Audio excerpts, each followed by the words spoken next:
by the auditor in just two areas, two area councils, Basse and also Mansa Konko, Lower River region. So we can discuss some few issues therein and then proceed to other matters for the day. Let me refer you again to the findings of the auditor as per the audit report dated the 8th day of October 2021 for the periods of 1st January 2019 to 31st December 2019 in relation to Lower River region, Mansa Konko area. Now, the auditor has highlighted very key issues, one of which is that there were no balance sheets, so that the financial position of the area council would not have been known at the time when they subjected the area for auditing. I'm not sure whether this subsequently came to your knowledge. Yes. Right. So, what comments do you have in relation to that? Yes, just like other observations in the councils, I know this might not be specific to Mansa Konko area councils. Other councils suffer the same or have the same queries against them in terms of their balance sheets. And as I said earlier, the focus of the ministry at the time was to do the administrative bit, that is to bring this thing to the attention of the council in question, but we have not gone other step by coming up with strict remedial issues by referring some of these matters to for other bodies to take care of it. Yes, and so this same area council, because of the irregularities in relation to their financial statements and financial accounting or whatsoever, you will see that it has also been highlighted at page 16 of the report that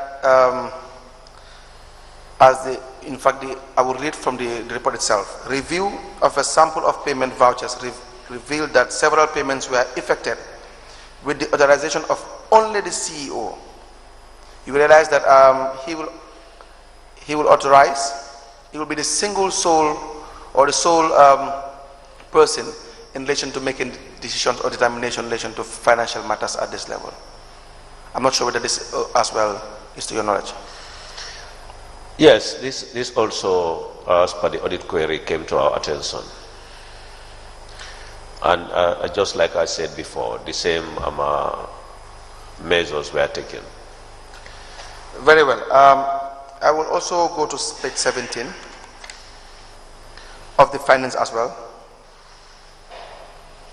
There were also payments made or raised without vouchers being raised. And the implication therein is that payments raised without vouchers are an indication of poor control over expenditure, and the payment indication may not be appropriately authorized. So again, another very serious matter being raised again by the auditor in relation to having an individual having exclusive control, exclusive direction over the financial matters of an area council, and therefore you will agree that is a very high risk for fraudulent practices, misrepresentation of finances, and which perhaps, if at all fraud can be established, maybe it has happened over a long period of time without it being noticed. What is your reaction to that? Yes, this is another finding which is almost synonymous to all the councils as well. And only administrative measures were taken, not beyond that. Honorable peers, again, at page 18, the Director of Finance GTRs against the main cash book revealed an amount of $27,800 not posted in the main cash book. Are you aware of this? Yes. This particular findings, non-posting of payments, has prompted the ministry to advise councils to go for automated way of receiving these revenues, so that there will be some control in terms of what has been received. And I believe this was done in Brikama as well as Basse, where auditors, when they collect at real time, the collectors, when they collect at real time, the CEO will know how much a particular collector collected. And when you lodge it into the account, he expects to receive an alert amounting to the same amount. And then we have administratively dealt with issues where collection and lodging are different. And then the CEO will first contact the collector in question that you collected $20. I've seen the alert I received is $15. Why is the $5? So this has helped us a lot to address this problem of collectors collecting and not lodging the amount into the account. And we urge all other councils to have that system in place so that this will help them to have that control over. But even in Basse, we've realized during our tour with the minister, we've realized that there were a lot of resistance to this system, to an extent that, one, the machines, as at now we are dealing with one of the issues, somebody was hiding one of the machines for a long time, and now the council realized that he was deliberately hiding this machine to incapacitate the council's ability to collect with the machine. Secondly, the alcalos, when we went around with the minister, the alcalos complained to us that they have collected on behalf of the council money with them, and these collectors are refusing to come and collect this money from them. Some of them for 6 months, some of them for 8 months, some of them like 2 years. I have this money.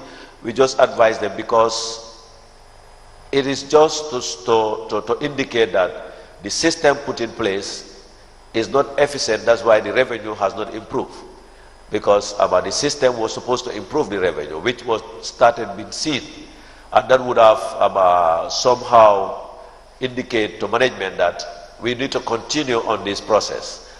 But some of the people actually dealing with this revenue collection resist some of this.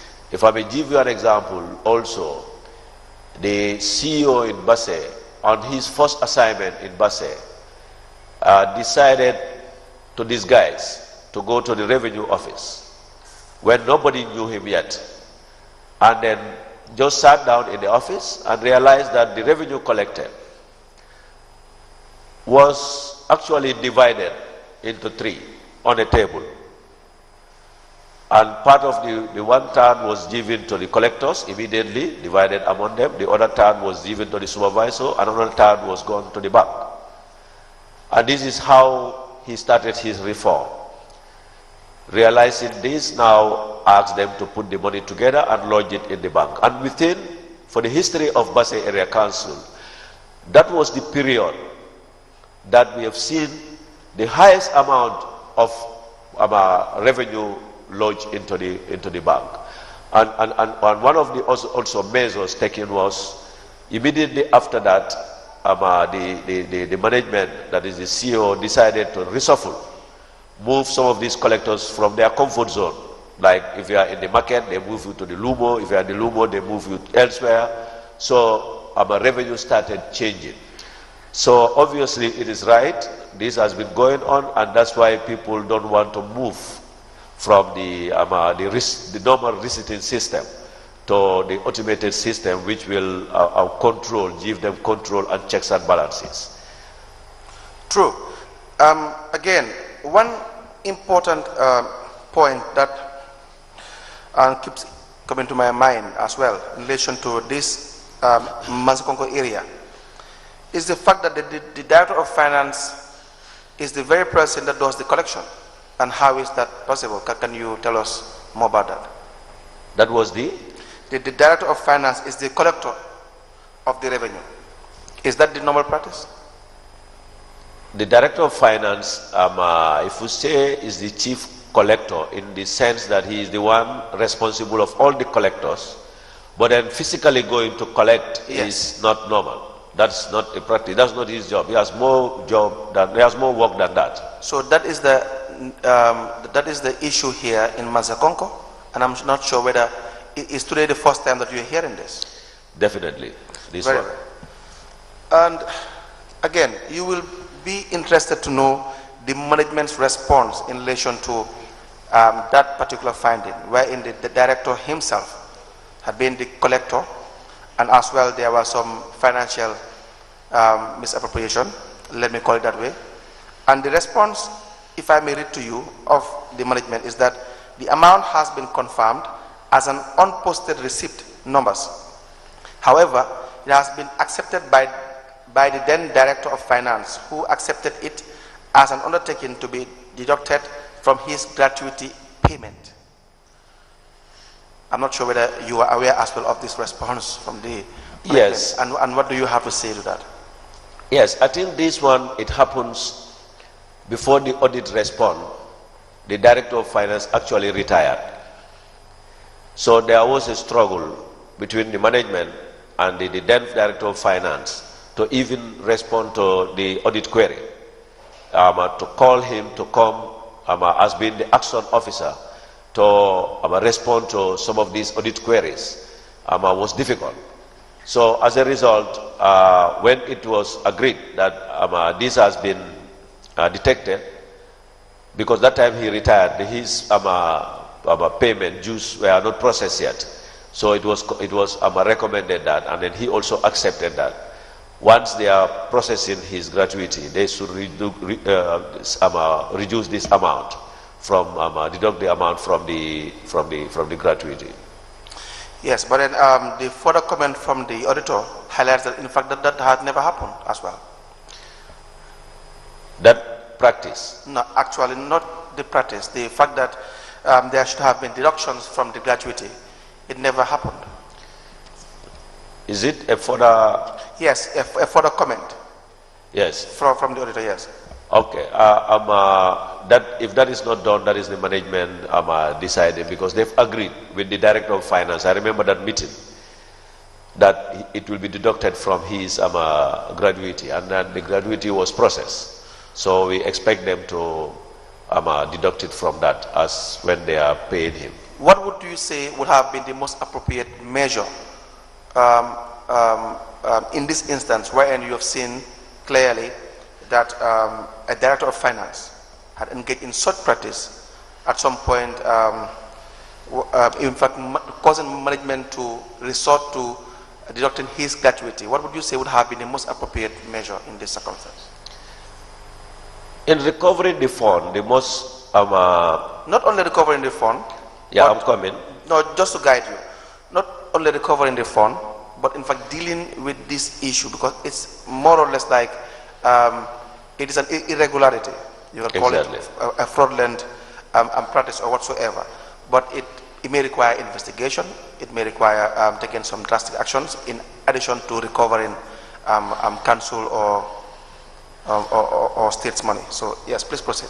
Yes, that is true. Just like I started, in recovering the fund, administrative measures, once he has admitted, and then this has been maybe the first practice, depending on the circumstance. If this is the only offense that has been, that the Director of Finance is involved in as far as this nature is concerned, administrative means can be taken by allowing the deduction.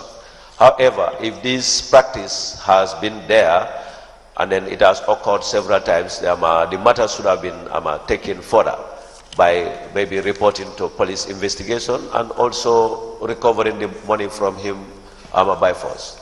And what would be your role as an institution in your oversight function in trying to address these issues where it is not adequately addressed by the area councils?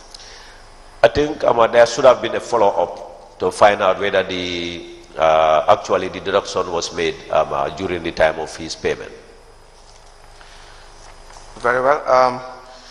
We will now also address the issues of... Sorry, can I comment? Yes, absolutely. Mr. Sanyang, I want you to kindly clarify the issue of the fact that in your evidence you have said that in the case of the finance director, whether it was, you may correct me if I am wrong, that is his first time of doing such. So is it your opinion or your perception that if somebody does an illegality, would he be accorded an opportunity of redress which is not pursuant to the law? Is that what you are telling us? If I understand you well, is that pursuant to the law means taking the person to court, or because following? No, pursuant to the law is, if it is my understanding, you might correct me if I am wrong, that if an irregularity is found within a municipality, I believe it is the responsibility of the institution concerned to take steps to investigate and find out and take appropriate measures pursuant to the law guiding them. Yes. Yeah, right? Yes. But if the matter is left to be dealt with administratively, is that the norm or the practice that you allow the councils to do? No, I mean, I don't know what you understand by administrative. Administrative is the same process.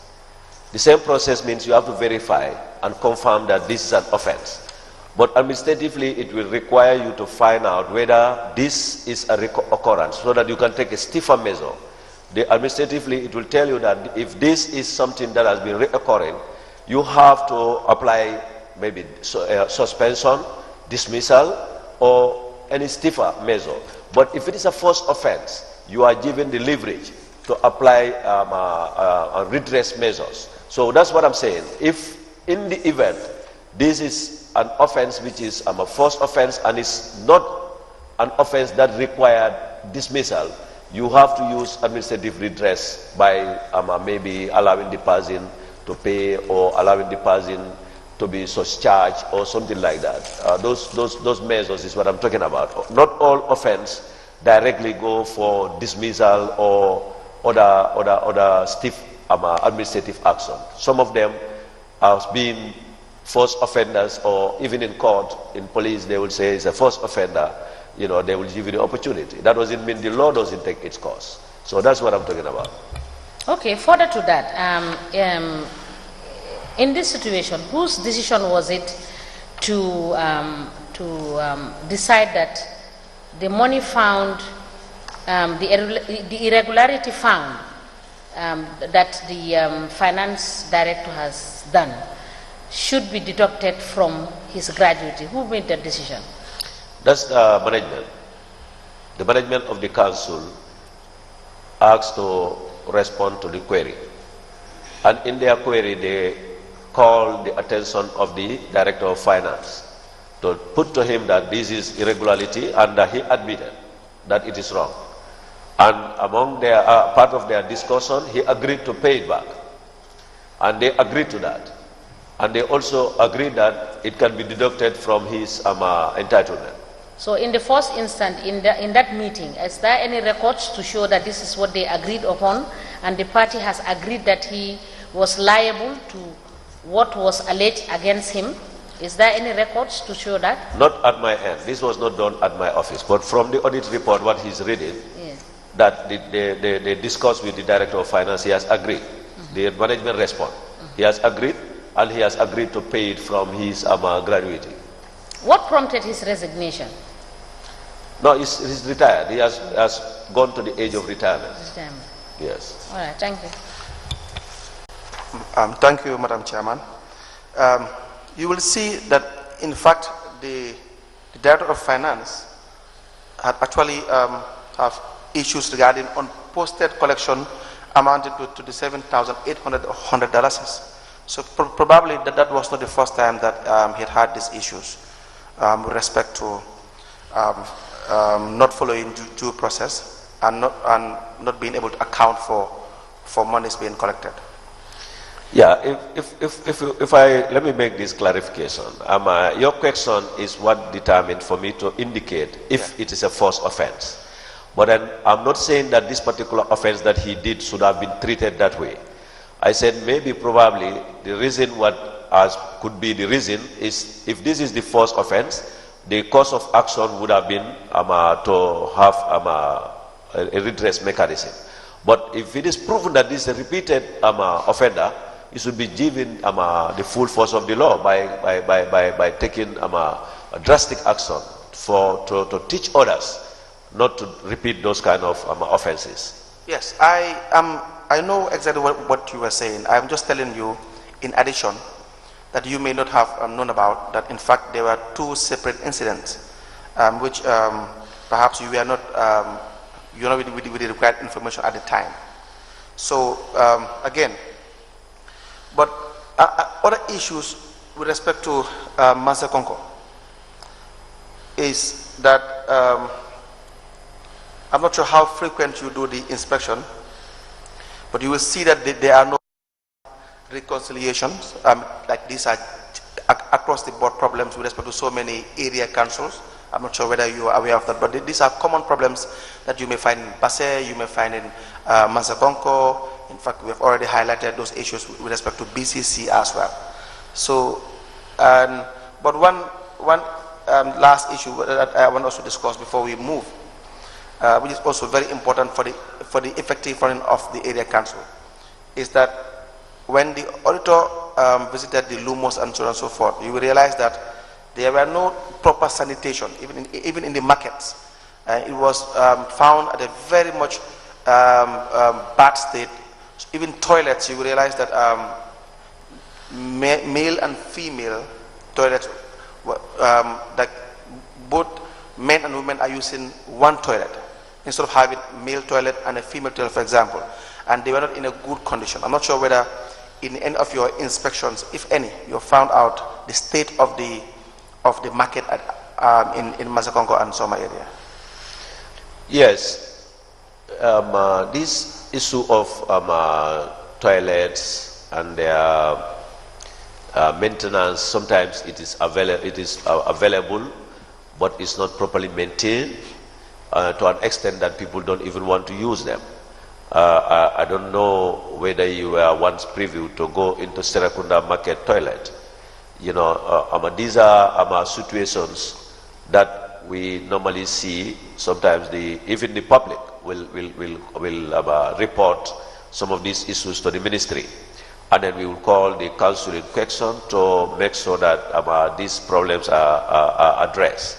But then it is a primary responsibility of council to make sure that where they gather people and they are collecting revenue, at that point they should provide adequate toilet facility for the vendors or for those people that they gather at that place. And of recent, in fact, some of these projects government supported through community development by providing certain toilets to certain markets, and also Mansa Konko in particular, when the vendors who were stationed at the ferry crossing were moved, there was a recommendation for a market to be built for them, which was provided with enough toilet facility. So this, to an extent, is sad, but it should not have happened. And it's something that cannot be compromised, because you cannot bring all those people together and you allow them to be using, maybe you will find open defecation at some point to be entertained because of the lack of facility. Very well. We'll just now touch on a few issues with respect to Basse Area Council. In Basse Area Council, there is the audit report dated the 6th day of May 2021, and for the year ended 31st December 2018. again, we have an issue with respect to incomplete asset register. Now, before I dwell into the merits of the findings of the auditor, you will agree that the issue of issue of having an incomplete asset register is an issue that across the board in so many area councils. You can hardly find a very complete register, asset register, for example. Can you just give us a background of how assets are supposed to be registered in with respect to the area councils, and why is it important to have a very complete asset register? Yes, asset registers are very important to show the council's assets in terms of showing their value, because the asset of the council tells you how that council is liquid, and also the transparency in terms of what they own and what they have put in place, what the public can gauge them, and what the public can measure them. But at the same time, these assets needed to be recorded so that, one, they would not slip into other hands. They could easily slip into other hands. Like in Basse, the reference point. When we were building the new Basse market, we realized that there were properties within the market. And we tried to investigate as to why we have private properties within the market. We realized that there were certain officials who were working in the council before decided to take part of this market and then document it in their names, and then have documents for this for a number of years, maybe 10, 20 years now. So when we are building market, we were constrained with space. We want to now recover or reclaim some of these assets, because we thought people did them illegally, only to realize that these properties were documented by council itself to this staff, because they were insiders. So if there was an asset register showing this particular market registered and showing the dimension and all the properties within, maybe that would have been difficult for somebody to do that kind of thing. So the asset register, to an extent, is a very important tool for the council, and it should always be available. Yes, in fact, with respect to Basse, one of the example is when you purchase, they purchase about 7 motorbikes, but it did not reflect in the asset register, for example. So basically, just like exactly what you were saying, it can easily slip into some personal gains or personal benefit, and therefore that will definitely rob the council from its lawful investment. Another issue is in the matter of Basse, there were no debtors and creditors control account. Can you tell us more about that? The debtors and creditors control account is where a bank, the council is dealing with people whom they are taking facilities from as their debtors, and then those that also deal with them, that they have given them facilities. So this should have where you take, for example, they have banks that they can take facilities from. They have petrol stations that they deal with, and then they take fuel in areas, and other debtors that they deal with. But equally, the bank also gives out facilities to staff. They give them loan. They deal with ward councils. They give them certain soft loans and the other things. So those two should always be available, so that the council will know how much you owe, to an extent that when you want to go for more loan, you will know that my revenue will not be able to service this road.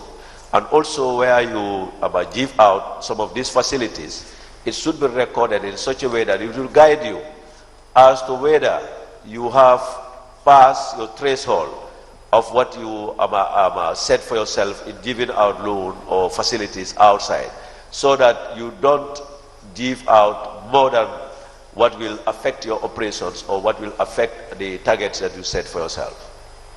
Very well.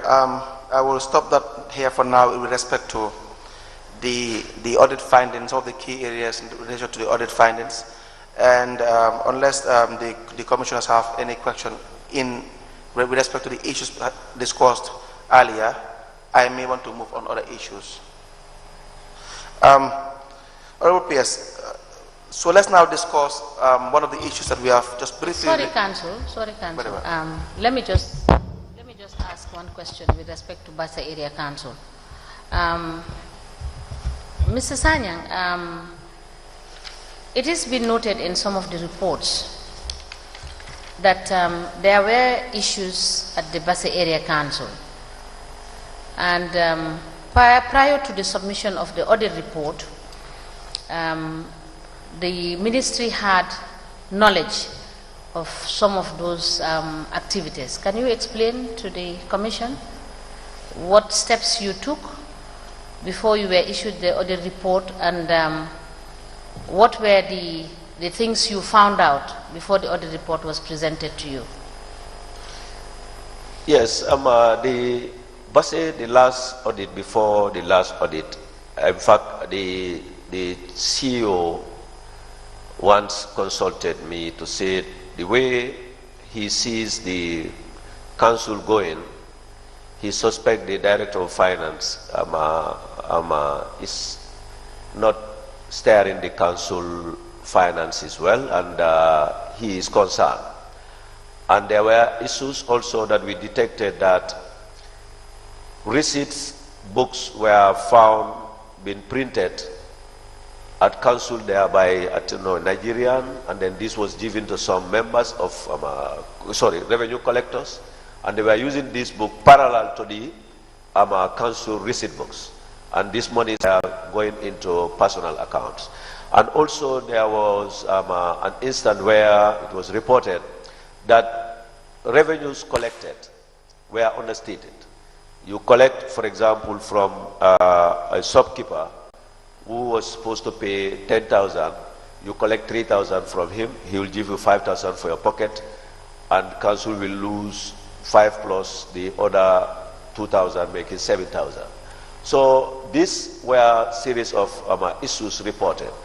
Then we, as a result of that, I instructed my internal auditor to visit Wellingara Area Council to help to confirm some of these allegations, and also to dip into a system audit. This time we will go for overhaul system audit.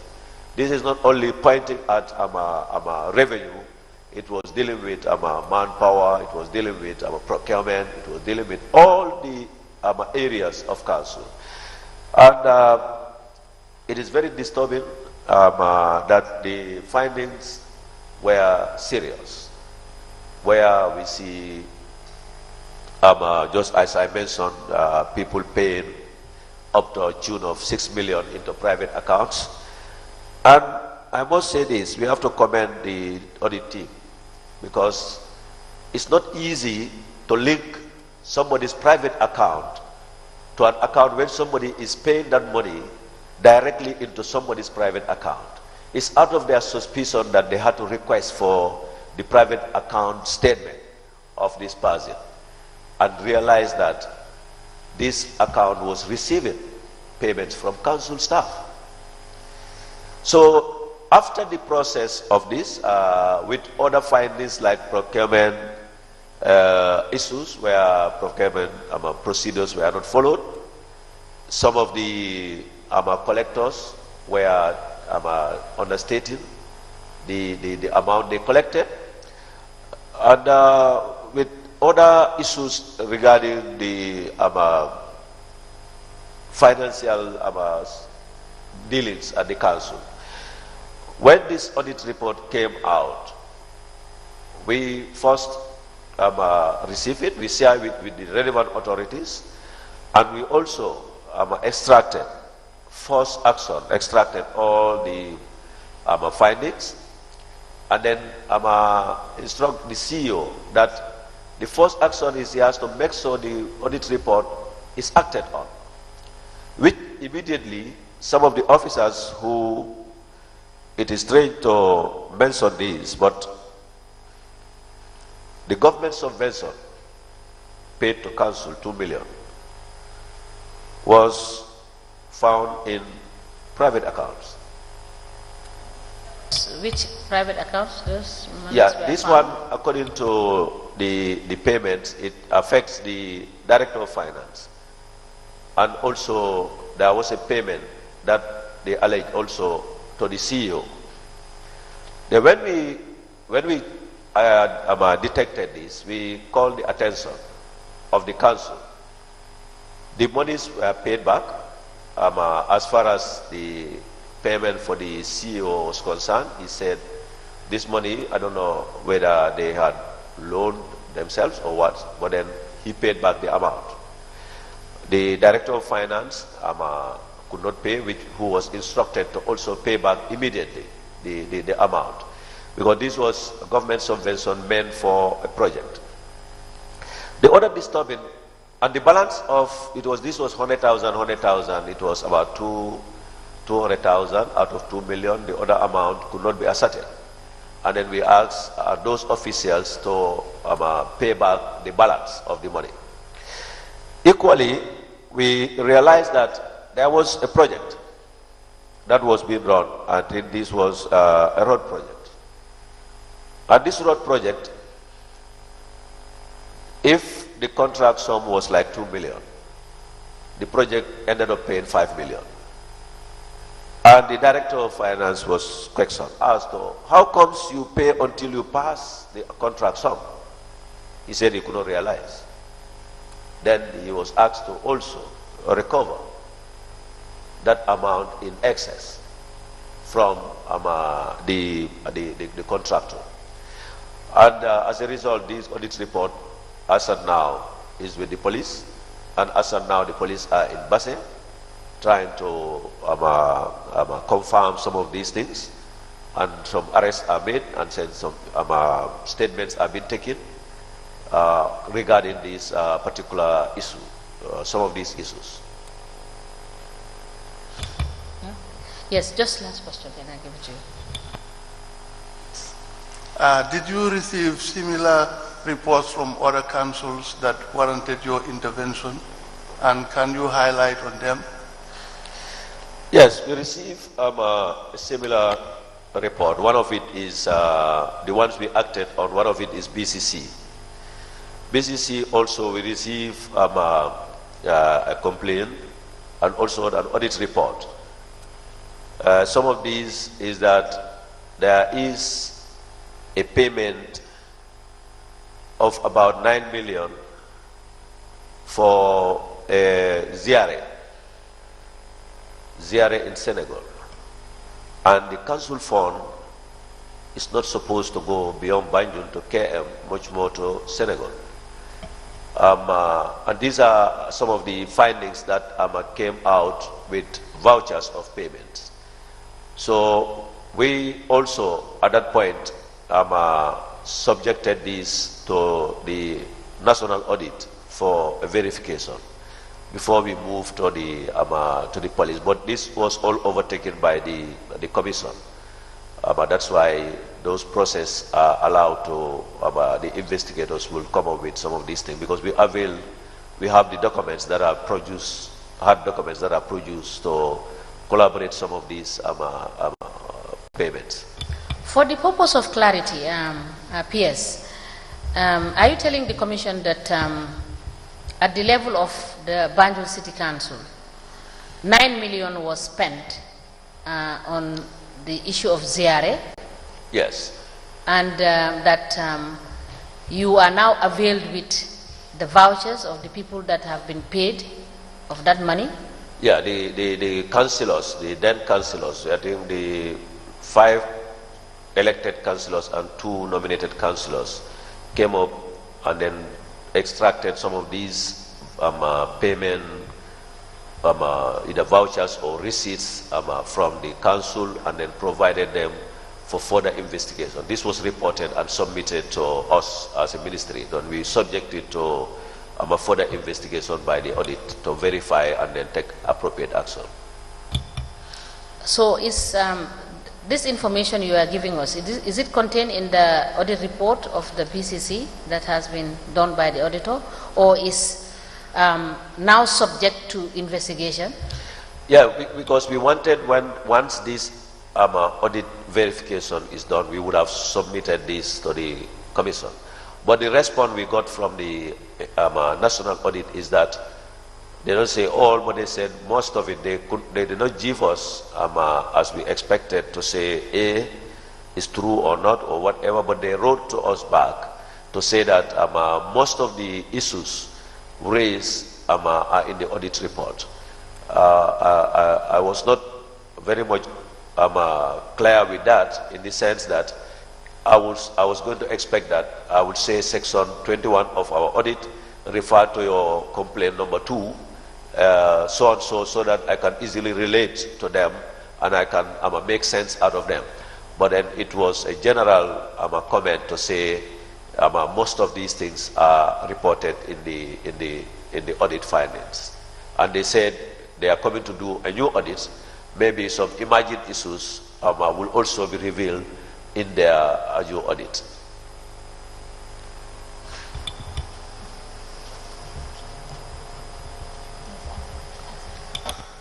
Mr. Pierce, can you elaborate on some of the other councils that have also reported similar cases of fraud or misappropriation of funds?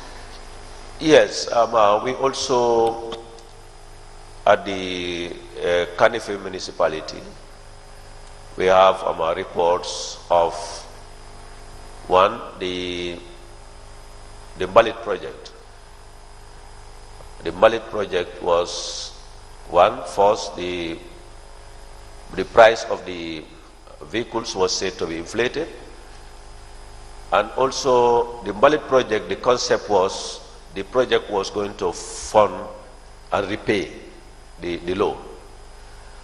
But I understand at a point the council, the account that was open for these monies to be lodged in, the council advised that they discontinue paying and let the council take over the repayment of the loan. Now instead, the council's budget is what goes to repay the loan. But in the meantime, that particular account that has been put, the private account that has been put, I understand withdrawal were made there, and then these withdrawals, this was some of the allegations or problems mentioned to the ministry by the counter allegations made by the then CEO. And these findings, we wanted to subject it to an independent body to look into. That was the ministerial commission, which was crippled. But then these were issues together with some contracts of the pavement of the Westfield was single source. According to them, was given to the brother to the mayor. We have not seen this document, but these are the informations that come, that it was said to be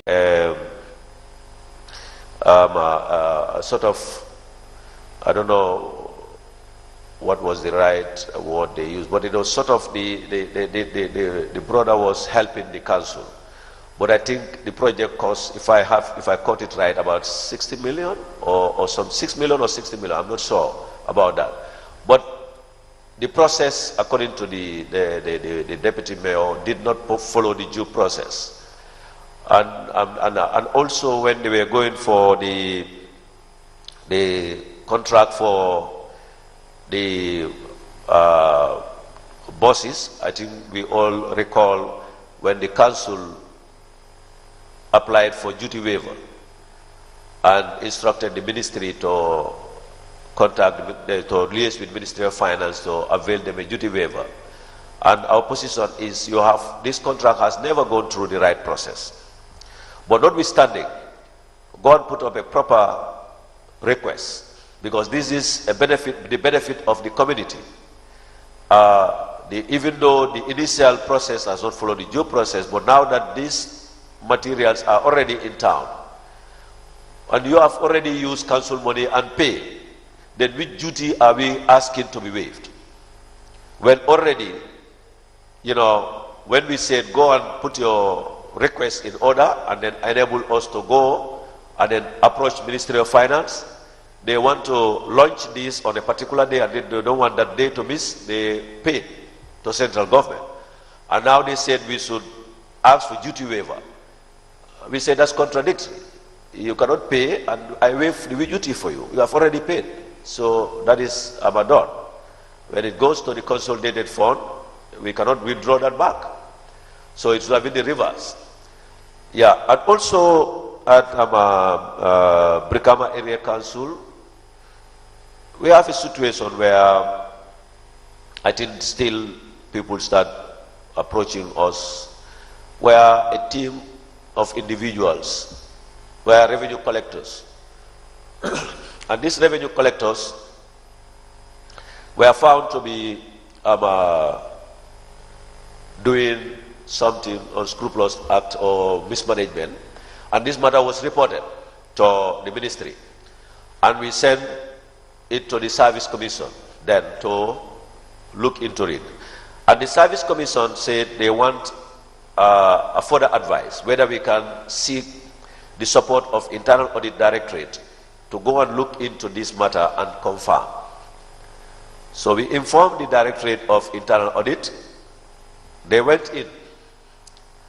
But the director wrote back to us and said, I want an extension of mandate, because the mandate you have given me to look at her, I have seen the collaborators and my mandate doesn't allow me to reach them. So now give me an extended mandate so that I can reach out to those people. And funnily, the council that reported the matter doesn't want this extended mandate. So it is contradictory. That means I'm pointing at her. I don't want other people to be involved, and other people are the one working with that person. So that was granted it was not granted by us, but we sent it back to the commission to say, you said let these people investigate A. But they said in order for them to do A efficiently, they need to be given B, C, and D so that they will collaborate A. Whether you are ready to give them that mandate. And the commission agreed. And this mandate was given. And this led to some of the staff being dismissed. And it also led to a process where people were saying, no, let's discontinue the process, because it's reaching out to people they don't want to reach. But in the process, when people are affected and doing the wrong thing, they should be seen to be punished, or the law should be seen to be taking its course. Especially when it is proven that this is a selective, pointed challenge. At BCC, I forgot, this particular EU project, when the deputy CEO came in, appointed, was because of her role in bringing this EU project. She came in appointed by the commission as the deputy CEO to the council and was entrusted with this EU project. But because of the professionalism and the following of the due process of the lady, the fight starts. To a point that she could not resist and she had to leave. Because when we realized that at one point she doesn't have an office. Now, sorry PS to interrupt. At that particular point, were you put on notice that these were the challenges she was going through? And if yes, what did your office do, you understand, to protect her from being bullied, as you said? Yes. the office, as we know, we are not responsible for the employment. But then we forwarded this matter to the Service Commission. At one point, she was even telling me that I will leave because it seems the ministry is not protecting me. But then I told her that we have our limits. These issues, I don't want to deal with them because they are not directly my responsibility. We sent the matter to the Service Commission. And the Service Commission deliberated on the matter. That was the reason why there was that movement for the Deputy CEO from KMC under the Banyun. The swap was proposed by the Service Commission just to enable this lady to move and then move on with her job. Which she went to report, accepted at KMC, and was asked that, okay, we want to work with you, but not provided an office. And yet they wrote to us to say they are still working with the previous one. So, but then the commission was to decide. Because the moment I think we had a lot of discussion in the interference of the ministry into the commission. I was very careful in drawing a line between my limitation and where their work starts. I don't want to go into what is their responsibility. At one point, I told the minister that if these issues are not addressed, I would recommend that we dissolve this commission and bring in a new commission. But this is all happening at a time when the councils, because of the commission now starting to take certain position in bringing sanity to the council, started questioning the commission itself. Started saying the commission, it started with the appointment of Senator Martin. That is where the problem, this Senator Martin's problem started from her appointment. From her appointment, the mayor was not happy.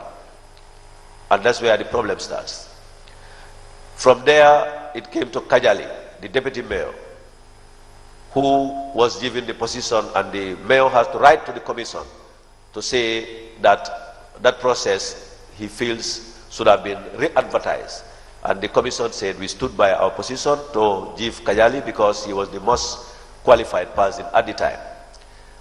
Because the mayor said he would have preferred one of the candidates at the council, which was the director of admin, to be his preferred candidate. Even though at the meeting he openly said that the boy is not efficient. He is not a team player. Yet he said he wants him because he can execute his projects for him. P.S.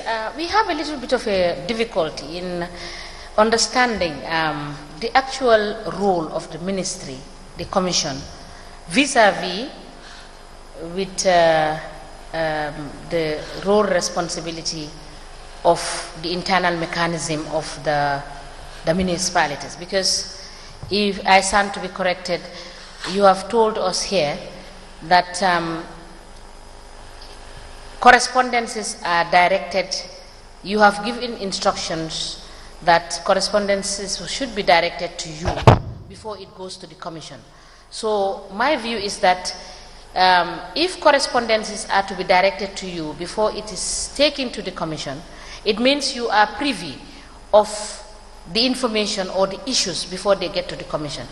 And that you said sometimes when situations arise, you look at the issues and advise the commission. I believe that, I may be wrong, I believe that the ministry hasn't done a good job in delineating your responsibility and taking your responsibility as to implementing what the law gives you as an oversight authority. Am I correct? No. With the fact that our oversight authority cannot be applied to an established body, that is the Service Commission. The reason why issues come through the permanent secretary is to look at whether compliance is applied. If it's compliant, we have no further dealing with that request but to forward it to the Service Commission. That makes the decision. But then in the event there is a need for compliance, we will ask, I gave an example. There was a time that a request was sent for somebody to be promoted. There was no qualification sent. There was no record of what was his previous previous positions that he has handled, and when was his last promotion. These are all requests. These are all data that have to be presented to the commission to enable them to make decisions. So when the request came to us, we referred the request back to the council and asked them to fulfill these conditions, because we know those are the conditions that the service commission will look into to actually do their work. So that is our limit. But then if the only extra that we can do, if we have evidence that the service commission itself is compromised and it's not doing its work, then we can recommend to the minister for us to change and bring in a new service commission. That is the that is the link. So then I will be correct to say that as an oversight institution, you've been doing everything that you are supposed to do pursuant to the laws that guide your responsibility towards the councils. If I said everything, I might not be correct. I have to admit that some lapses are there, as I indicated earlier. That in the oversight function, sometimes we don't enforce as required. That is true. Back to you, Patrick. Oh, do you have? Yeah.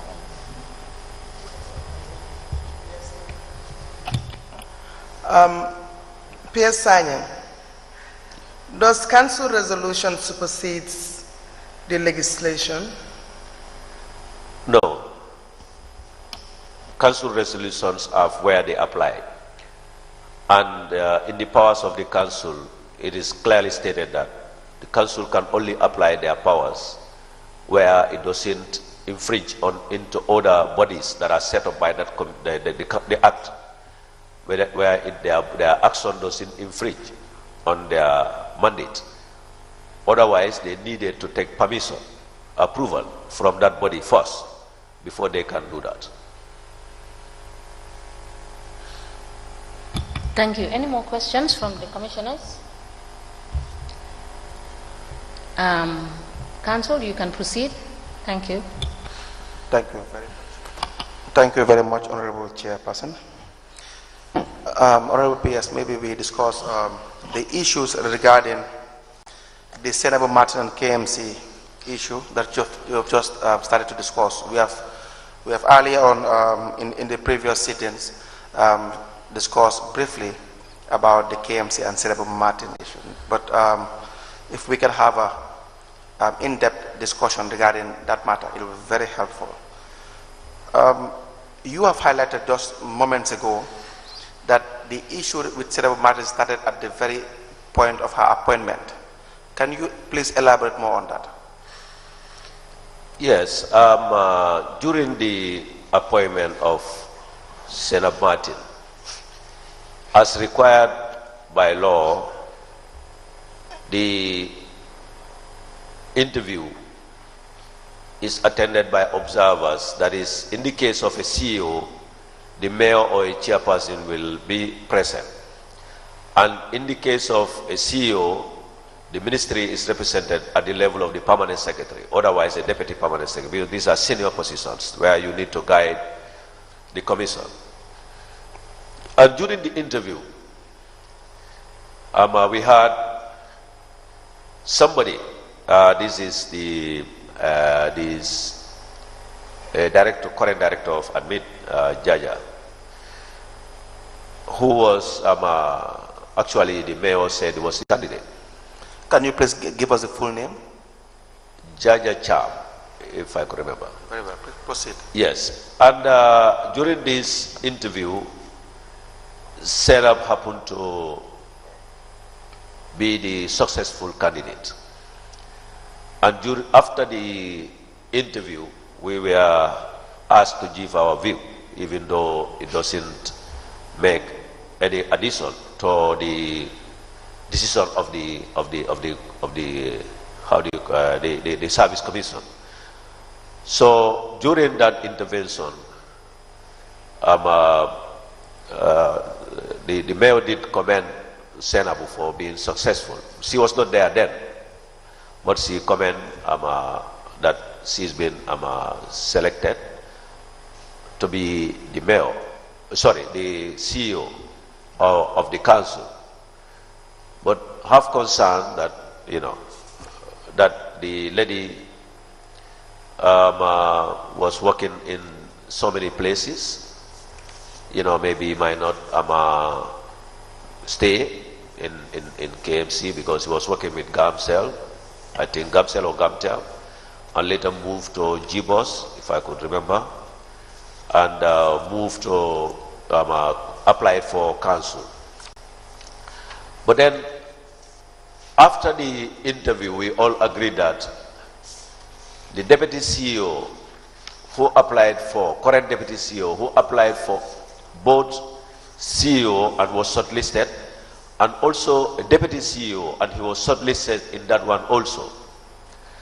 It was unanimously agreed among the members of, the commissioners, that the deputy CEO position, the Kajali would not be invited for that interview because he has already got a score when he was interviewed for the CEO position. So now they will use that score. If anybody interview for the deputy CEO that has scored more than him, then that person will be considered. But if scored less than, that one will be he will be given the position, which was applied. To go it short, nobody scored above him, and then that's why he became the deputy CEO. But the CEO's case, that was the observation, and that is how, in the initial stage, they split over to their operations as when they get to the council. Please proceed. Yes, after that process of appointment, they were operating, and at some point, I think that is where the issue of the deputy mayor came up, where I think the deputy mayor was caught on the tape, according to reports about either soliciting bribery or was being given bribery or negotiating bribery. And this was... Just for the record, who is the deputy mayor you are referring to? It was Musaba. Okay. Honorable Musaba. Please they used to proceed. call them. And this issue was brought to the attention of the mayor, according to the CEO. And the mayor, according to her, asked her for them to downplay because this was a serious matter, but then they will try and then get the deputy CEO to resign, the deputy mayor to resign, which was done. And he resigned as a deputy mayor, but continued as a councillor. There comes the issue of this fraud, where the CEO, on behalf of the Staff Welfare Association, took a facility, a loan facility from a bank. And then they were to buy a plot measuring 100 meters by 100 meters for housing or land to be loaned out to the members of the Staff Welfare Association. Yeah. Now, before you proceed with respect to the issue of fraud, with respect to the CEO, can you confirm whether, with the issue of the deputy mayor, whether there was any formal complaint of any sort with respect to any malpractice or fraud or bribery to your office? Yes, that was the CEO brought the matter. That was when the issue of this fraud came. When it was reported to us, she also came up with these reports that there were other malpractices which were not reported as well. So among them was this bribery case on the deputy mayor. Please proceed. Yes, when this issue of fraud was reported to the minister by the the mayor, the matter was looked into, but then at the same time, when the CEO and the team who were alleged to have done that malpractice also reported to the minister other claims of fraud.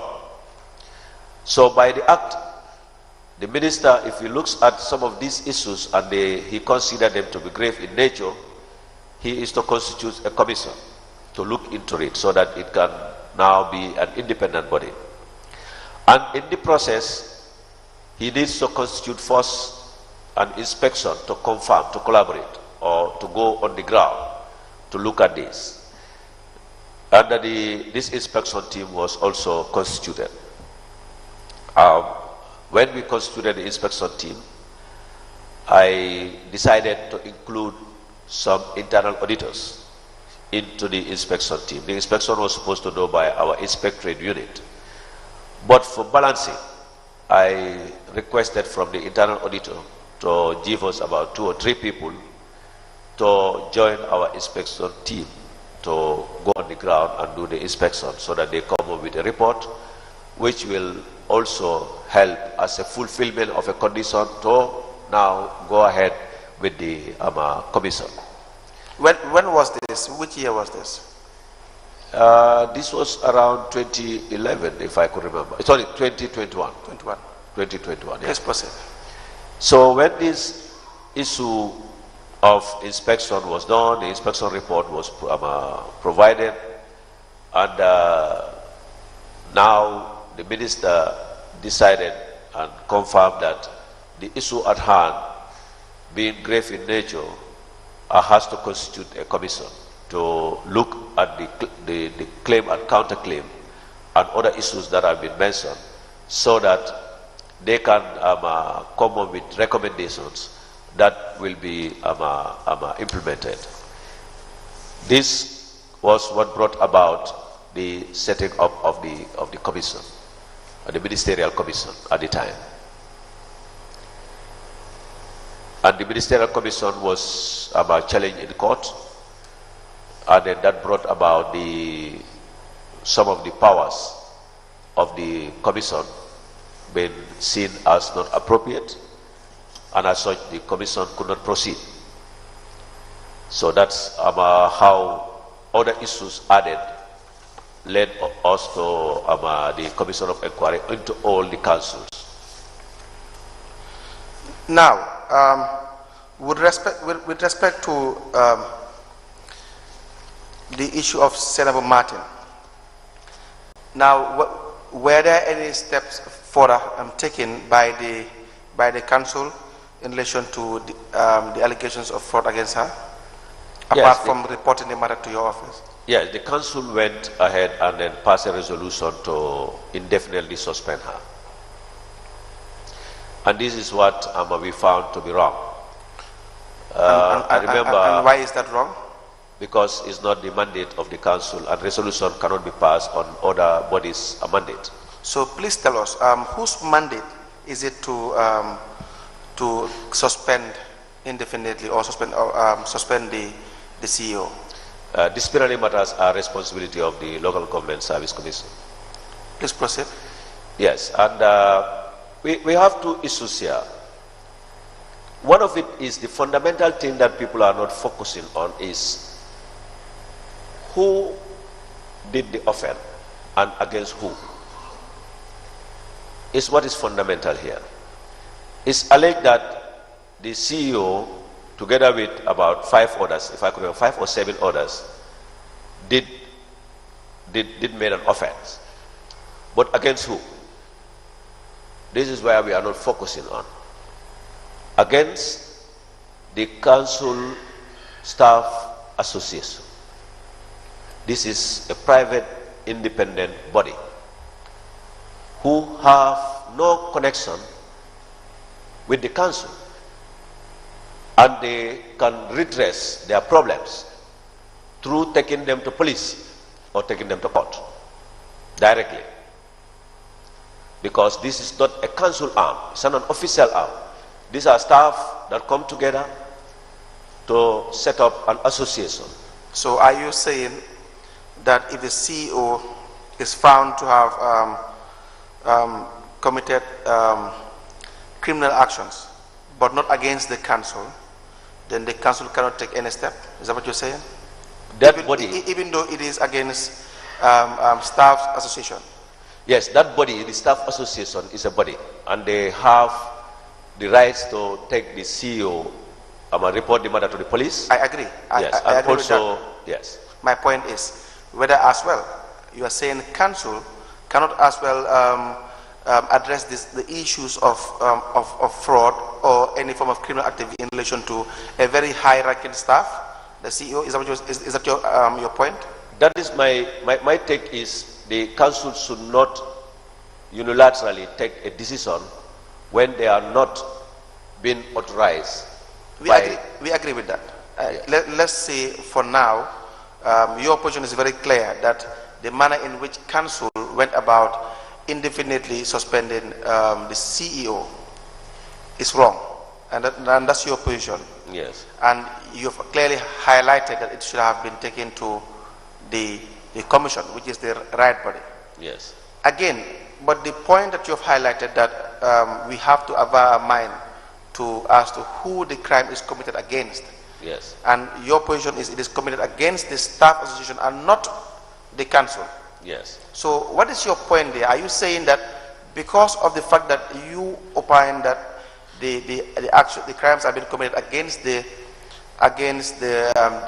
staff association, so therefore council should not have interfered with that matter? Is that your position? Not directly.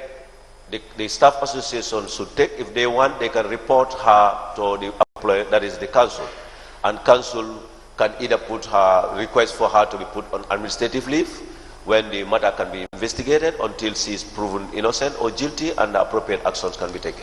But can council address the matter as well in maybe reporting the matter to the commission or so and so forth, any form of redress? Can they do that? To report when? To council take the matter to the commission? No, can council address the matter as being a serious matter, even though it is not directly fraud against the council, as you have put it, yes, but it's fraud against the association? But did it warrant any form of redress or address by council itself? Yes, council can take actions. That's what I'm saying. They can take administrative action by reporting this matter as a serious matter, that the council, if that is a fraud, and they think that the CEO cannot be handling funds when these kind of allegations are made against her, they should recommend that administrative leave be given to her to be off their administration in that period until the matter is settled. That is what I think should have been the course of action. Very well. So now when they, as far as your evidence is concerned, when they took the matter into their own hands, you've highlighted that disciplinary actions are supposed to be taken by commission. Now, when they took the matter into their own hands and indefinitely suspended the then CEO or the CEO, Senator Martins, now what followed suit? When they suspended, Yes. The minister called their attention and wrote a letter to the mayor, indicating that he has overstepped his boundaries and he should rescind that decision and put up a request to the Service Commission through the ministry for a redress. Yes. So was that instruction followed? No. Please tell us more about that. The council refused to rescind that decision, and later they wrote to the Service Commission directly, who advised them to write through the ministry for redress, and we told them that we still stand by the position that you first have to rescind an illegal action, then the matter will be forwarded to the Service Commission for redress. Now, was the matter ever forwarded to the Service Commission for redress? No. Do you know whether the Service Commission at any time dealt over this matter? Yes, later. Please tell us more about it. After the matter when the matter went to the court, and the court made a pronouncement, because the council took the matter after the administrative approach, which was to suspend and also to try to send this information, this problem to the Service Commission. They also took the matter to the court. I think requesting the court to allow their suspension or not allow Senab in the court. I cannot remember the charges exactly, but something similar to that. And then the court ruling came that Senabu is a public servant, and they cannot uphold that request made by the council.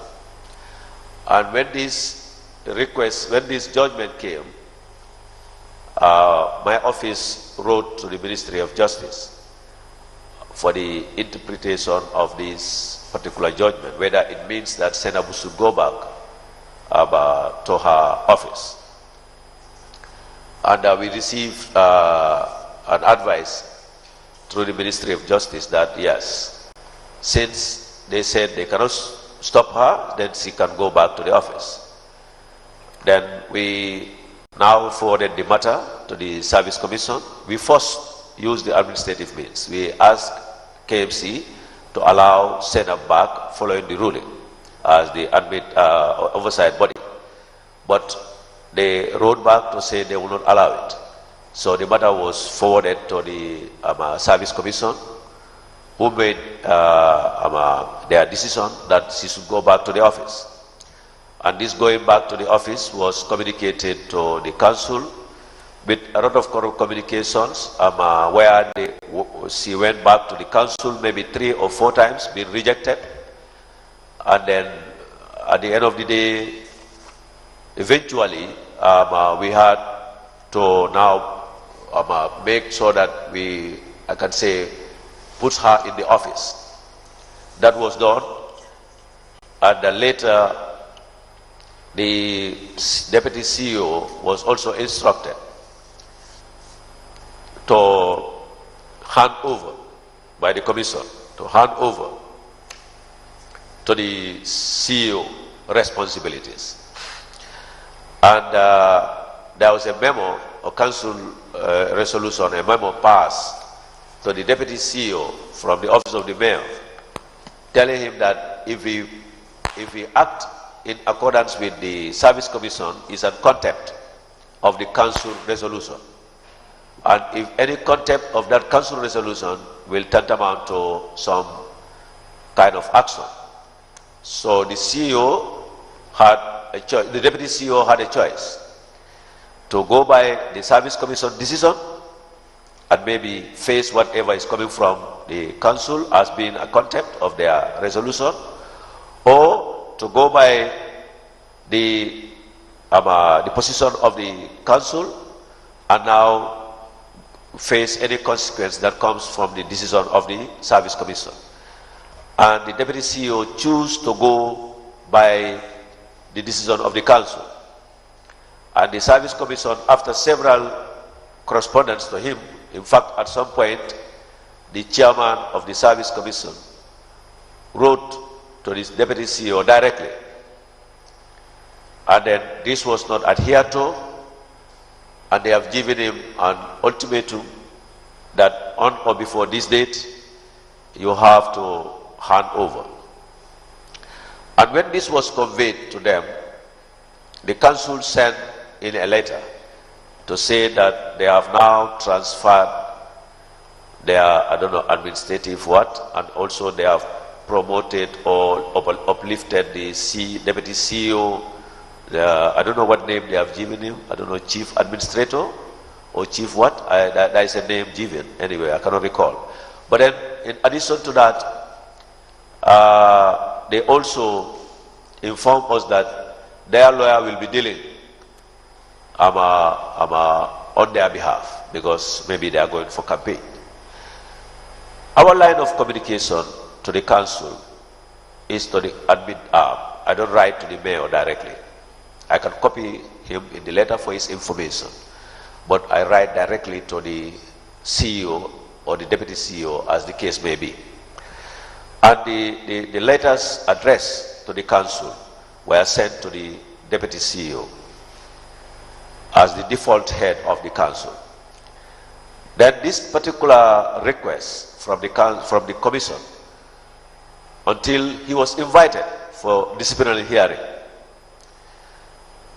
And after that disciplinary hearing, he was called back, and then the service commission took their last decision at the time to tell him that he needs to hand over, I think on or before a particular Friday, failure of which disciplinary action will be taken. And this Friday came and passed. It coincided with this Basere Council, the lawyer wrote. And funnily, I choose not to reply because the lawyer is not my line of communication between me and council. I think the lawyer's place is at the court. He can take the matter to the court, I will come and answer, and we'll deal with the matter. But then to be writing administratively between me and the council, I see that I should not be entertaining that. And as such, the lawyer, knowing the provision that the council cannot pass a resolution, is stressing to me that the resolution still stands. Yeah, so while you are addressing the issue of receiving correspondence from the lawyer of KMC, can you please have a look at these two documents to advise yourself whether these are the letters you are referring to? The correspondence you have received from the lawyer?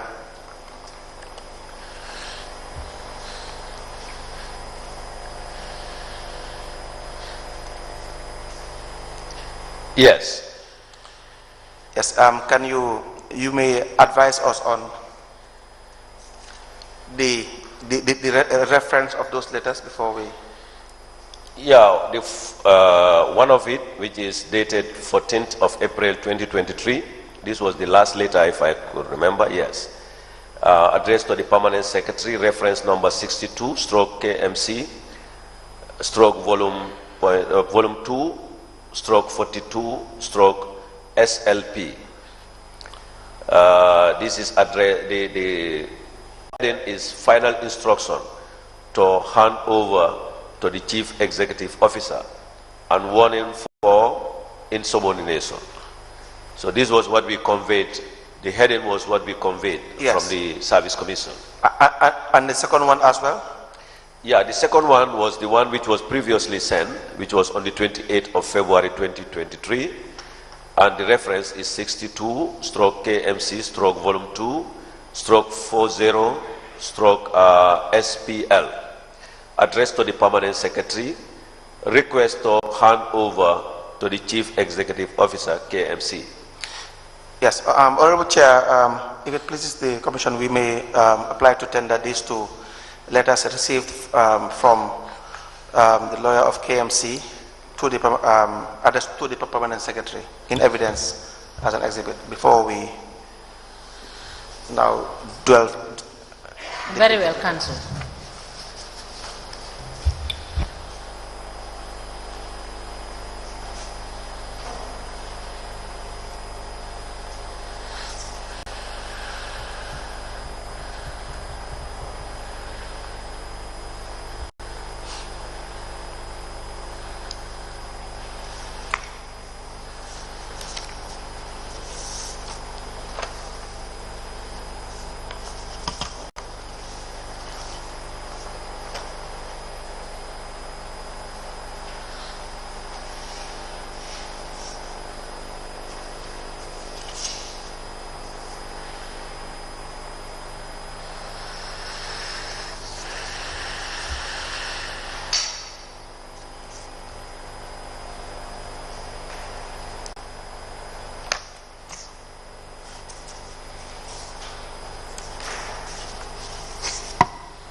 The letter dated 14th April 2023 with reference number 62/KMC/volume 2/42/SLP from Senghor Law Chambers is hereby admitted and marked as SLP 001. As the chair places. Now, can you please hold on? Let me admit the other document. The letter dated the 28th of February 2023 with reference number 62 KMC volume 2/40/SLP from Senghor's Law Chambers is admitted in evidence and marked as SLP 002. As the Commission places.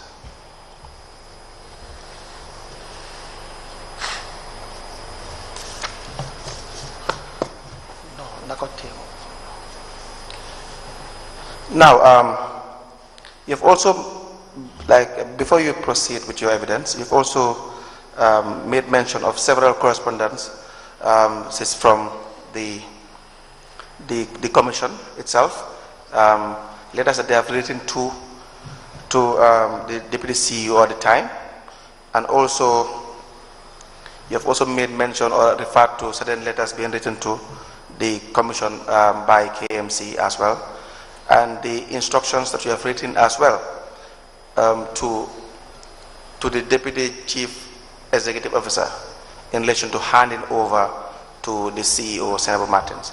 Now, just for ease of process, I will now show you these documents, and you can identify them, and so that we can tender them in one bundle.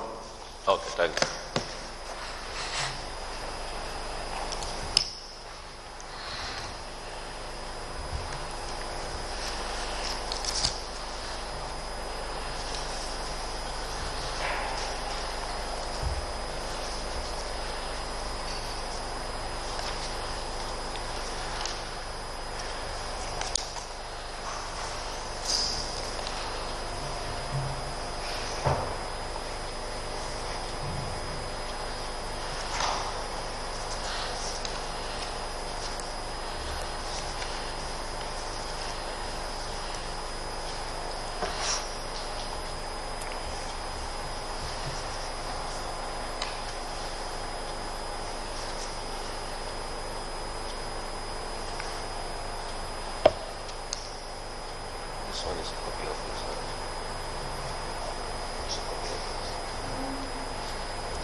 Show it to him so that he understands.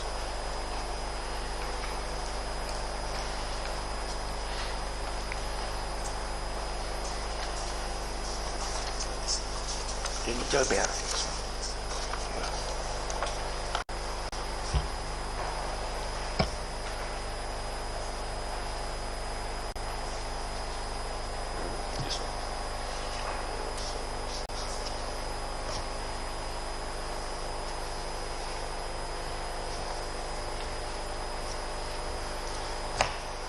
Yes, these are the letters. I just arranged them in accordance to their dates.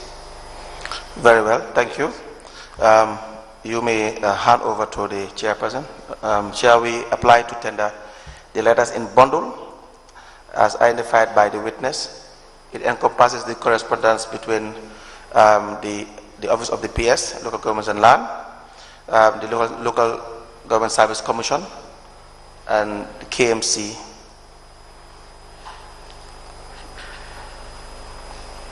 and also the Deputy CEO. into evidence as an exhibit.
The letter dated the 12th of April 2023 with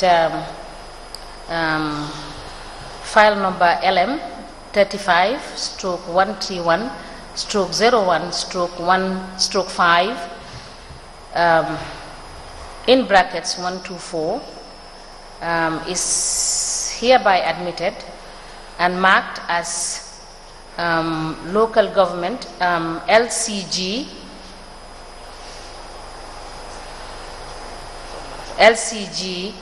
1.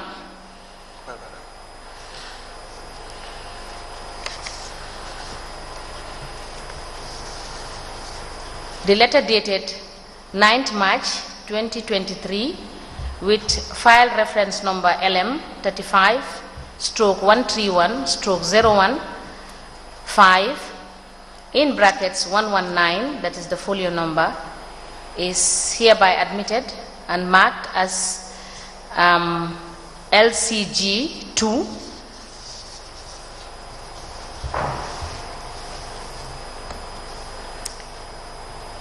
The letter dated the 7th of March 2023 with reference number BEW 18/119/01/11 from Kanifing Municipality is admitted and marked as KMC 1.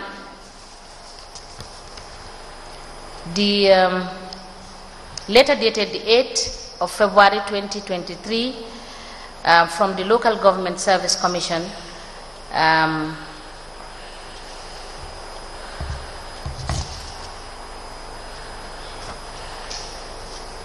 is admitted and marked as LGSC 1. The letter dated the 6th February 2023 with reference number BEW 119/201/1/51 from KMC is hereby admitted and marked as KMC 2. The letter dated 2nd February 2023 from the Local Government Service Commission is hereby admitted and marked as LGSC 2, and together this bundle of documents is marked as LCG 20. Ask the commission, please. Now, in proceeding with your evidence, now when you had this series of correspondence from your institution to KMC and vice versa as well, was Senabu Martin at any time accepted, and did she resume office at the council as instructed? Accepted. She resumed office. I mean, because she was, I think, can be forcefully installed in the office, if I can use that word. But accepted, that one, the council was not ready to work with her. Now, when you say forcefully installed at the office, what do you mean? Yeah, because when we were asked to take Senabu was asked to go to her office. She went there several times, and she was blocked. And we realized that, you know, sanity must prevail. People have their rights, and this is somebody alleged, not proven guilty, and just taking advantage of her and not allowing her to execute her duty is. After the court has given that they cannot stop her from accessing the office. So we feel that now this is becoming too much, that she has to resume to her office. When she was escorted to the office with a view to get her access to the office, when they went up to the office, and her office keys were requested. And what we were told, this we could not confirm, that the office furnitures were removed from the office. It was empty. The keys to the office were requested, and people started saying, it's with so and so, it's with so and so, it's with so and so.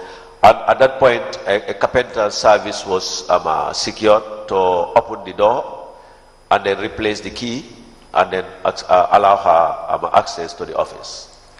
Now, perhaps we discussed the forceful installation, if I may use the word that you used earlier. In your opinion, was that the most appropriate measure to take at the time?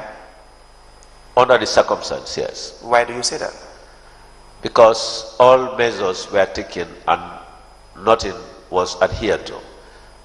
And we don't do this in isolation. We sought advices. So basically, who appoints the CEO? The Service Commission.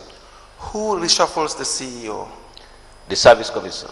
So at the time Senabu was forcefully installed at KMC, the Deputy CEO must have been Kajali, is that correct?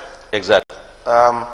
Now, if the local government service commission decided to rotate or transfer Kajali, could the service, the KMC, refuse that transfer at any time as per the act? No, they are not supposed to. So I'm coming back to your point that at the time your opinion was that the forceful installation was the best measure to have taken to be taken at the time. Exactly.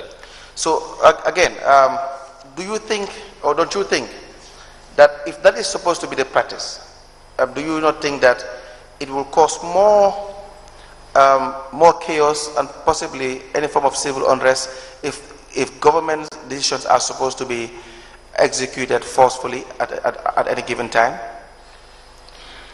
It is subject to analysis. Administrative decisions. It is subject to analysis. This is a situation where the Deputy CEO been instructed by the appointing body to hand over and refuse. If we move that in the beginning, you have seen the letter from the mayor saying that they will not allow Kajali to move, and he has not moved. Now it comes to a point. You know, we have to measure. Impunity is in itself instability, because somebody's right is infringed on.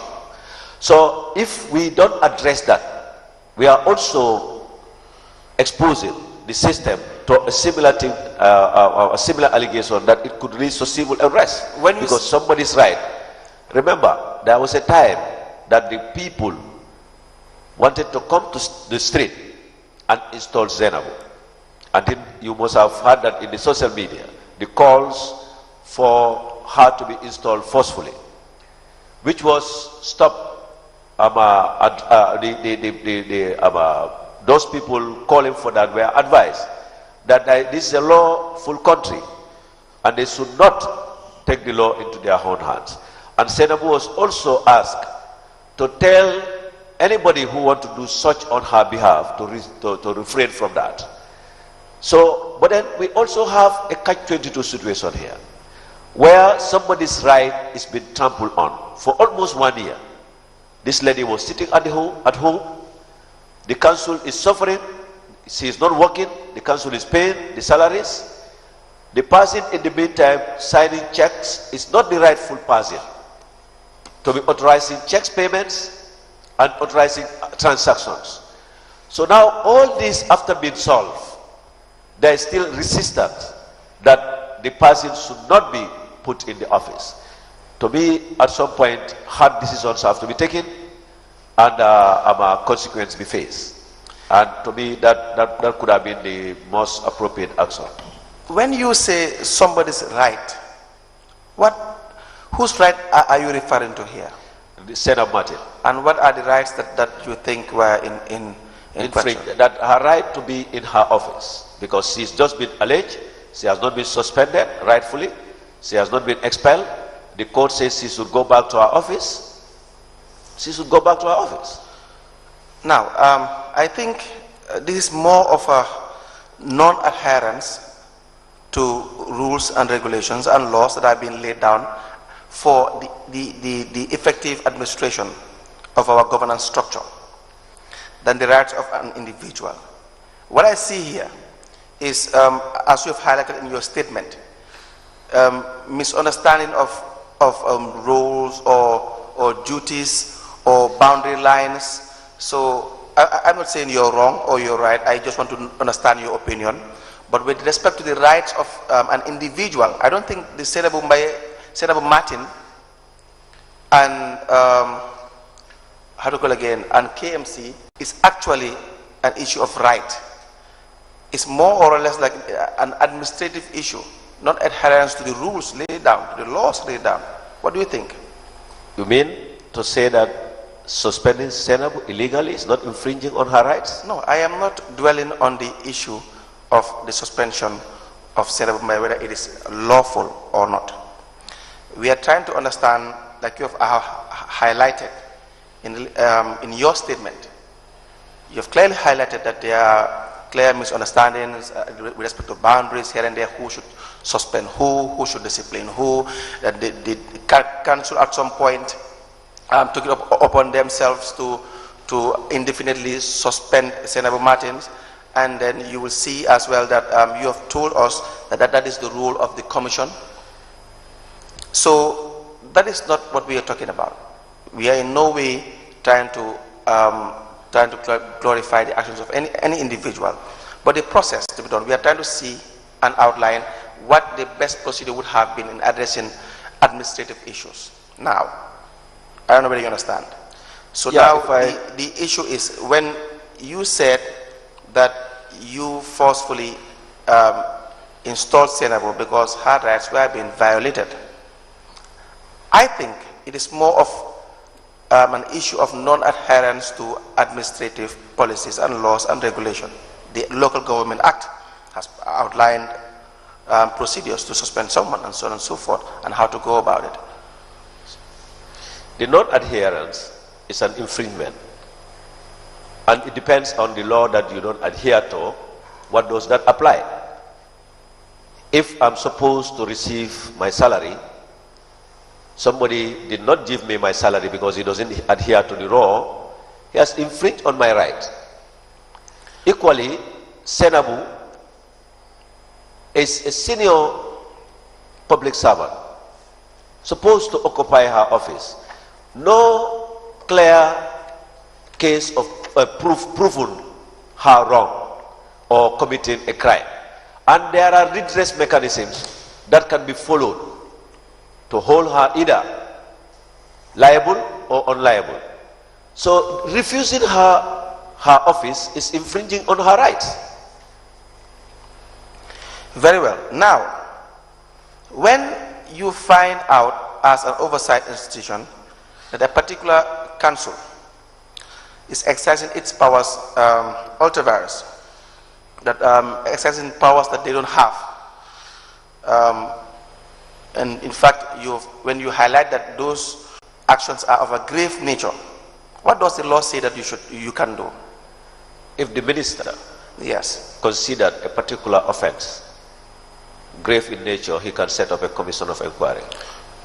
Was that issue, in your opinion, a matter of grave concern for the minister to address when you feel you have a council that does not want to obey or does not want to follow regulation or laws laid down? Yes. So again, it means that the act has provided for a recourse, is it not? Yes. Yes. So in agreement with me with respect to that recourse, don't you think there are more efficient administrative measures to be taken, which have already been provided for by law? Yes, those redress mechanisms were the ones initially followed by the ministry. And this redress mechanism, anytime attempted, is challenged. One of which is the administrative one, first administrative means. Now rescind the unlawful decision and then go through the right process. That was resisted.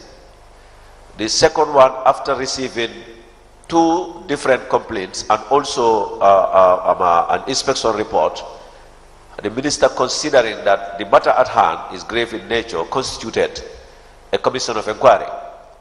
And equally, that commission of inquiry was taken to court. And these are all processes that got frustrated. And there has to be a way out. And somebody's rights have to be given. No, Honorable Pierce, see, this is where sometimes I disagree with you a bit. And I'm not sure whether you understand my position. I have no problem, for example, if I am being suspended and I feel like I've been suspended from work unlawfully. Understand? It's one thing to say that my rights have been violated. It's an individual's right. But what we are looking at here, it's a bigger picture. The right of the people, that is the government, to have its laws being enforced is a bigger right than the right of an individual. I don't know whether you understand what I'm saying. I get you. So I am worried that we will have a structure in this country wherein certain laws cannot be enforced. So that's why I'm trying to understand your position. Of course, the Commission will as well perhaps have questions to see how best laws are going to be enforced, the enforceability of laws. Was those rights outweigh the individual interest? If my right has been violated, I may go to court, or I may go and sleep, or I may decide to say, don't worry about it.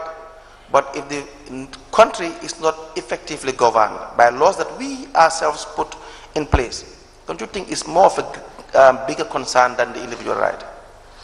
That's true. And that is the more reason that the state has to be concerned where laws are blatantly ignored, and instructions to even individuals who accept decision of bodies that put them in place, like the deputy CEO. He accepted a decision of the service commission to appoint him, and that is why he is in the position. And equally, he decided to ignore the decision of the same body to advise him to do an action. So, a continuation, you can see from the beginning, the matter is getting a momentum. And it has to close somewhere. And that process, I don't know whether it's just like when people are killed, you use firing squad, you use lethal injection, you use electric chair in some countries to redress an issue. People might say it's inhuman, but that's a redress mechanism.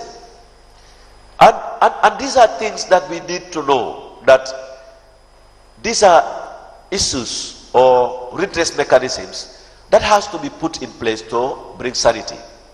It's not meant to witch hunt anybody. But you cannot also leave people to flout rules and go scot-free. And those continuously challenge the law openly. And then now nobody can act. And now that will be repeated by others, and that will become a system. And that system, as you rightly say, will pose a serious challenge or a serious security issue in the country. I agree entirely. I agree entirely with your position as well. And so now I have two issues to discuss, just two questions to put to you. Even though I must clearly say that I am of the opinion that using force in administrative decisions, unless you have generally court orders here and there, but there are more administrative recourse that can be employed in relation to having your position be enforced. For example, let me ask my two last questions. If the commission, the service commission, is to either suspend the deputy CEO for non-adherence, or terminate his service or whatsoever, or take any decision that would render him not to lawfully occupy that position again, do you think he will continue to work there as a deputy CEO? Considering the trend. No, not the trend. No, I have to make a decision based on something. All right. Considering the resistance of the deputy CEO, I will not see him move even if he is dismissed. So you are saying he can continue to be the deputy CEO even though he is dismissed? That's what I believe in, because he has demonstrated that after being cautioned and given last result, given all advices, he still down and refused to take the advice of the appointing body. So I don't see a point where his dismissal, he will adhere to it. I don't see it. He might do it, but I don't see it, considering what passed. Honorable PS, this may be a very much direct question. If a permanent secretary is dismissed, can they still continue to say they will occupy the office? If the permanent secretary is dismissed? Yes. Can they forcefully say that they will continue to occupy the office? No. Very well. Now, lastly, what do you think should be in place in relation to enforcement mechanism when you have rulings or decisions of the commission of the local government service commission are being made? What do you think in your experience as PS in this area should be incorporated if it is not there in relation to having an effective mechanism? Because you want to avoid situations like what just transpired in relation to having forceful installation here and there, back and forth. We need to have effective mechanisms to make sure laws are being adhered to generally. Yeah, I think we need to look into our laws and the policies to put provisions, some of the provisions that will address some of these problems. I think as of now, is an opportune moment that we are reviewing the Local Government Act. It has gone through the process of the regional consultation, local consultation and regional consultation, and there is going to be national consultation and validation of the act, which we are planning after the coming into force of the new council to continue the process. This is an opportune moment to look at the gaps and then fill them, so that serious actions are taken. Where gray areas are, we can try to adjust to make sure that the law, when not enforced, there are clear-cut punishments or redress mechanisms, clear-cut spell out in the laws to address some of these things. I think this is an opportune moment for us to input some of those things in the acts, in the policy documents. Thank you very much, Honorable PS. Thank you very much, Chairperson and Lead Counsel. I hand over the witness.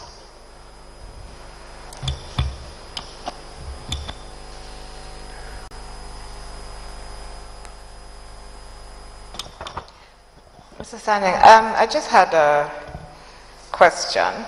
You had spoken earlier about the complaints made against Zainabu Martin, and yes. You had also said that there was a counterclaim from Zainabu Martin. Yes. But I do not recall that you gave us evidence, or you told us what the counterclaim from Zainabu Martin was.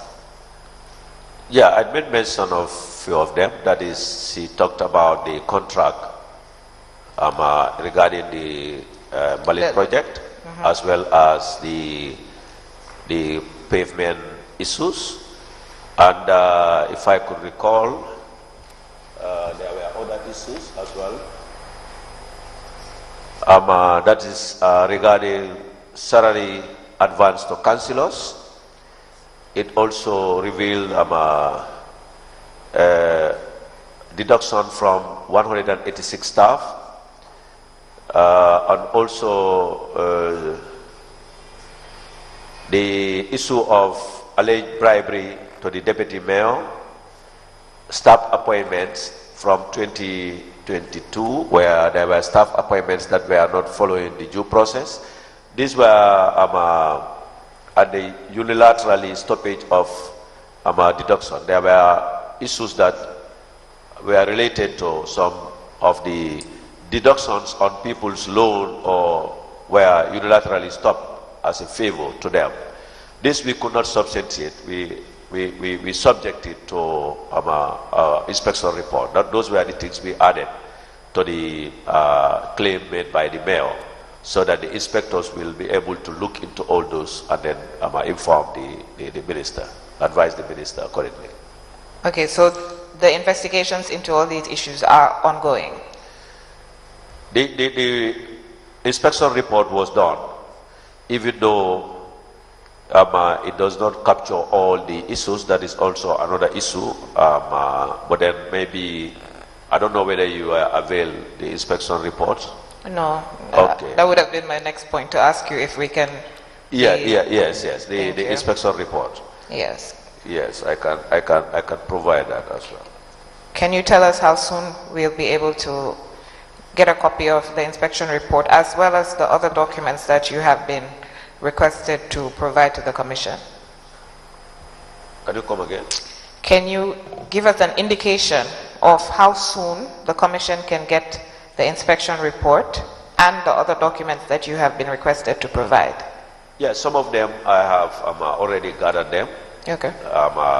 Today I assigned somebody to extract them, and they brought them for me. I just have to verify, and then I will add this inspection report when I go to the office tomorrow.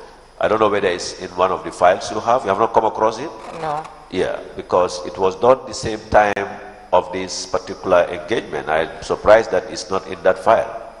But then we will find out from the office, and Thank you. if all is set, I'll drive to bring them tomorrow. Thank you very much. That is all I have for the witness for now. Madam Chair, in case you have questions. Thank you, Council. I would use this opportunity on behalf of the commissioners to thank Mr. Buba Sanyang, the PS, Ministry of Lands, for giving us an insight into the role of the ministry vis-a-vis the governance of the councils. And at this point, I would wish to state that we had earlier scheduled to continue with you, but given the fact that tomorrow is the burial for the former Honorable Minister of Agriculture, O.J. Jallow, we are not sitting tomorrow, and we had already scheduled another person, another witness for Thursday. So we may not have you, but we would recall you as and when we receive all the documentation that we have asked you to bring. And I believe that we have further issues with respect to the Local Government Act vis-a-vis the functions and activities of the councils, and your responsibility and role in ensuring that you assist them in implementing these rules. If you recollect, the lead council did dwell on section 49, if I am correct, on the devolution of functions from the central government to councils. And this, I believe, extensively has been dealt with in the Act, and the modus operandi as to how this should happen is also provided for in the Act. And your role also, what you should do as government, is also provided for in the Act. And we will want to further question you on some of these things and the way forward and what you have done and what the challenges are, so that we will have a comprehensive understanding of what has been the major issues with respect to councils performing their functions as expected, and also in pursuant to what is given to them by the Act. So I would once more use this opportunity to thank you and to indicate that we will call you when we think is necessary. And at this point, we would rise and close for the day, and we will resume sitting on Thursday, inshallah, at 10 o'clock with the next witness. Yes, the Secretariat, I'm just been informed by my fellow commissioners that the Secretariat would be at work. The commissioners sought for us to adjourn tomorrow because they want to attend the funeral, but the Secretariat will be at work tomorrow. Thank you so much for your attention. We can now rise. Rise.